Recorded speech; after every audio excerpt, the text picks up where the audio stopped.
Welcome back. अब हम लोग आ गए हैं अपने मेन टॉपिक की तरफ, जो कि है ओव्यूलेशन। इससे पहले मैंने चीज़ें जल्दी जल्दी कवर की बिकॉज वो हमारा मेन टॉपिक नहीं था।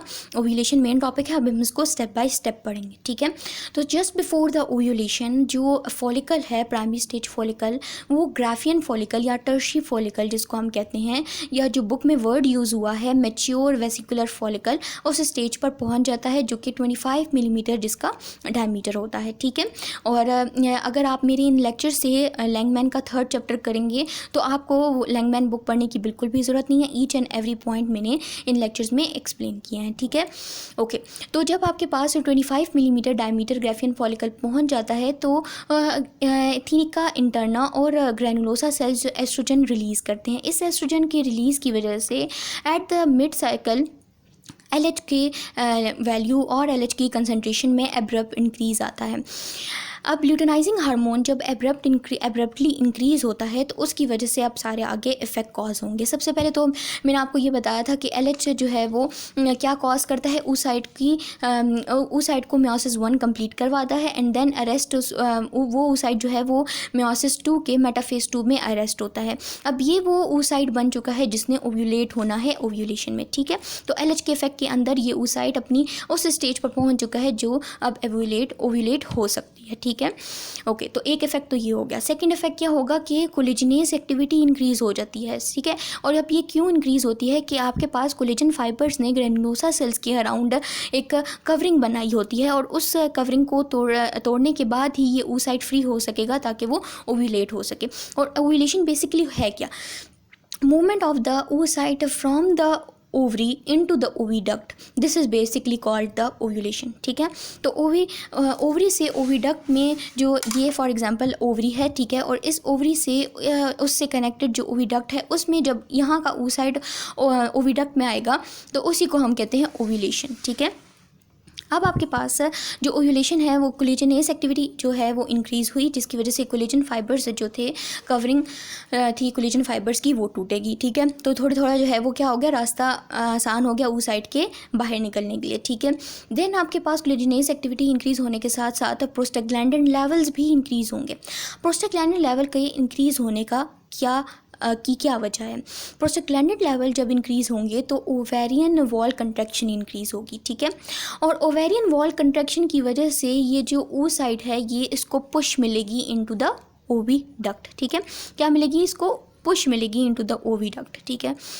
तो ओवेरियन वॉल कंट्रैक्शन इंक्रीज़ हुई जिसकी वजह से oocyte मूव करके जाएगा अलॉन्ग सम ग्रैनुलोसा सेल्स, ठीक है। सारे के सारे ग्रैनुलोसा सेल्स नहीं, ठीक है, कुछ granulosa cells along with this oocyte वो मूव करके जाएंगे क्यूमुलस ओफोरस रीजन से इनटू द आउटसाइड, ठीक है। अब आपके पास जो क्यूमुलस ओफोरस सेल्स हैं वो बेसिकली क्या कर रहे होते हैं, वो आपके पास जो जोना पेलोसिडा है, फिर ग्रैनुलोसा सेल्स हैं। ग्रैनुलोसा सेल्स तो अब रहेंगे नहीं क्योंकि थोड़ी सी ग्रैनुलोसा सेल्स जो हैं वो बाहर ओविडक्ट में गए हैं। तो एक्चुअली जोना पेलोसिडा के इर्द गिर्द क्यूमुलस ओफोरस अपनी एक्सटेंशंस भेजकर क्या बनाते हैं? कोरोना रेडिएटा, ठीक है। तो ये कोरोना रेडिएटा किससे बना है? क्यूमुलस ओफोरस सेल से, ठीक है। अब मैं आपको ज़रा ये बता भी देती हूँ कि ये होता कैसे है। ये आपके पास हैं कोरोना रेडिएटा, ठीक है, जो कि आपके पास जोना पेलोसिडा के बाहर आउटसाइड पर नज़र आ रहे हैं। और ये किन्होंने बनाए हैं? ये क्यूमुलस ओफोरस सेल ने जोना पेलोसिडा के आउटसाइड पर बनाए हैं, ठीक है। एंड देन आपके पास आती है कौन सी स्टेज आती है? Secretary stage. मैंने आपको बताया था सबसे पहले मेंस्ट्रुअल स्टेज, मेंस्ट्रुअल ब्लीडिंग ख़त्म होने के बाद आपके पास आता है फॉलिकुलर स्टेज, जिस पे मैच्योर ग्राफियन फॉलिकल जो है ना वो स्टेज रिसीव हो जाती है, मैच्योर ग्राफियन फॉलिकल, ठीक है। एंड उसके बाद ओव्यूलेशन। मैच्योर ग्राफियन फॉलिकल जो कि फॉलिकुलर स्टेज होता है, उसके बाद आएगी ovulation and then after the ovulation there is a post ovulatory stage and post ovulatory stage is also called as secretory stage. Secretory stage में एक्चुअली आप इसको कह सकते हो कि कॉर्पस ल्यूटियम फॉर्मेशन होती है, ठीक है। तो कॉर्पस ल्यूटियम फॉर्मेशन में हम लोग यहाँ पे पढ़ने वाले हैं कि सेक्रेटरी स्टेज को हम लोग प्रोगेस्टेशनल फेज़ भी कहते हैं, अब प्रोगेस्टेशनल फेज इसको क्यों कहा जाता है, देखते हैं। अब देखें, सबसे पहले हो चुकी है ओव्यूलेशन, ठीक है। ओव्यूलेशन कैसे हुई है कि फॉलिकल रप्चर हुए थे, उन फॉलिकल रप्चर होने की वजह से जो oocyte था वो कहाँ चला गया था, ओविडक्ट के अंदर, ठीक है। यहाँ पे फॉलिकुलर रप्चर हुए ओवरी के अंदर, ठीक है। रप्चर हो गया, अभी उनको वो कार्पस ल्यूटेम में कन्वर्ट तब तक नहीं होंगे जब तक इसके अंदर जो oocyte था वो बाहर ना चला जाए, ठीक है। अब oocyte जो है वो ओवरी से ओविडक्ट में आ गया, ठीक है। जो रप्चर्ड फॉलिकल थे उनके अंदर आपके पास जो वेसल्स हैं आउटसाइड की या उसके जो सराउंडिंग में वेसल्स हैं वो पेनिट्रेट करती हैं और वो रप्चर्ड फॉलिकल वेस्कुलराइज्ड हो जाते हैं। ये वेस्कुलराइजेशन क्या होती है, under the effect of LH होती है, ठीक है। रप्चर्ड फॉलिकल में क्या बचा है, ग्रेनुलोसा सेल्स और थीका इंटरना, ठीक है।